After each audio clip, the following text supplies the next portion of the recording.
प्रकार से श्री वसुदेव जी ने भगवान की प्रार्थना किया, हे प्रभु आप अजन्मा हैं, हे परम पिता परमात्मा आप विश्व की उत्पत्ति करते हैं। मैं जानता हूँ आपकी लीला है जो आप प्रकट हो गए हैं। देवकी मैया जी ने भगवान का प्रार्थना किया और भगवान ने कहा, हे देवी आप लोगों ने मेरा पूरे आनंद से प्रार्थना किया है। सुनो, मैं अपना ये रूप आपको क्यों दिखाया? इसलिए दिखाया क्योंकि आप अगले जन्म में कृष्णी और वसुदेव सुतपा नाम के आप लोग मेरे भक्त थे। आपके अंदर कामना थी कि मैं आपका पुत्र बनूं, तो वही आपकी कामना को पूर्ण करने के लिए इस समय आपके सामने प्रकट हुआ हूँ।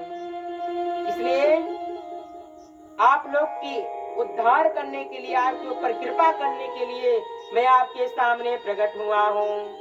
जो ही भगवान ने इस प्रकार से कहा और वसुदेव जी और देवकी जी को समझाया कि मैं छोटे से रूप को धारण करूंगा और आप लोग नंद बाबा के यहाँ गोकुल लेकर जाइएगा, वहाँ मुझे रख दीजिएगा ताकि मेरी रक्षा हो सके। अब इस प्रकार से भगवान ने समझाया वसुदेव जी।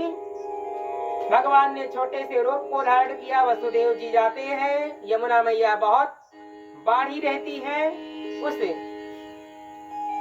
जो है काली सी अंधेरी रात है। अच्छा, यहाँ भगवान श्री कृष्ण को वसुदेव जी लेकर गए, कहाँ लेके जा रहे हैं? गोकुल कोर। तो जो ही उठाए भगवान श्री कृष्ण को लेकर जाने के लिए, तो सलाखों की दरवाजे की चाबियां खुल गई। बोलो क्या सीख मिली? यह सीख मिली कि भैया यदि तुम भगवान को लेकर चलोगे, तुम्हारे सामने कितनी भी बड़ी विपत्तियां आ जाए, कितना भी बड़ा कलेश आ जाए, जैसे वसुदेव जी भगवान को लेकर चले पार हो गए, वैसे आप भी भगवान को लेकर चलोगे तो इस कलिकाल में पार ही हो जाओगे ना भैया।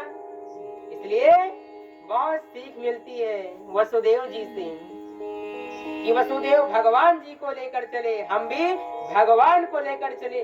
कर्म भी करना है। गीता में भगवान कर्म करने की बातें प्रेरणा देते हैं, शिक्षा देते हैं, लेकिन प्रेरणा शिक्षा देते हैं, कहते हैं मुझे भूलो मत, कर्म भी करो, पैसा कमाओ, गृहस्थ भी संभालो, लेकिन मुझे कभी भूलो मत। इसलिए आप लोग क्या करेंगे?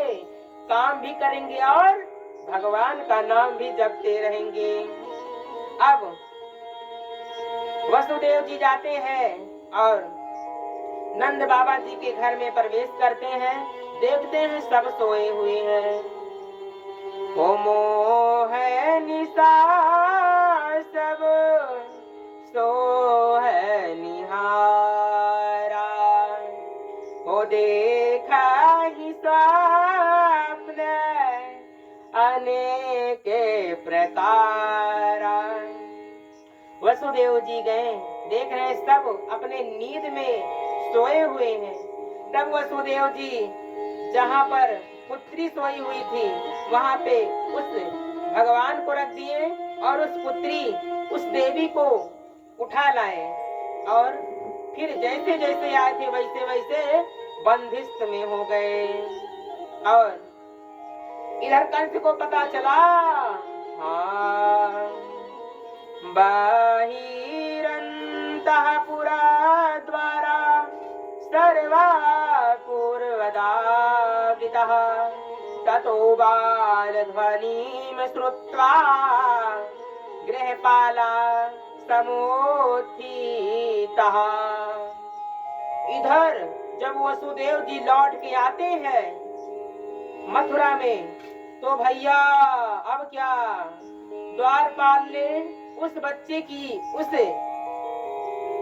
कन्या की आवाज को रोते हुए सुना तो उसके तो आंख खुल गए और कंस के पास गया, दुहाई हो राजन, दुहाई हो, चलिए राजन, हे राजा, हे महाराज, चलिए, कोई देवकी जी के पुत्र हुआ है, कोई, चलिए।